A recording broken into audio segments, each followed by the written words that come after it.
मैले तरकारी बनाइरहेको छु, त भित्र गएर अब भात पका।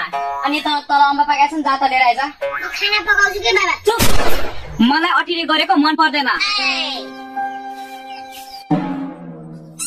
के हो अम्बा, यस्तो राम्रो कसले खान्छ?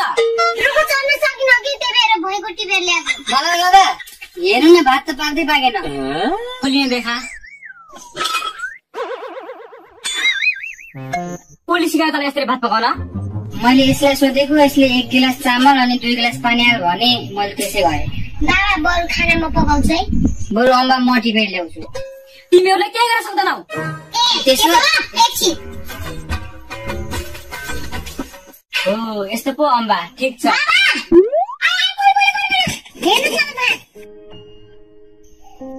जसलाई जे काम गर्न आउँछ उसलाई त्यही काम गर्न लगाउनु पर्छ क्या बाबा, गरिहाल्छ नि। मैले अघि भनेको थिएँ रुखो चढ्न सक्दैन भनेर, अहिले भात त पकाएँ नि।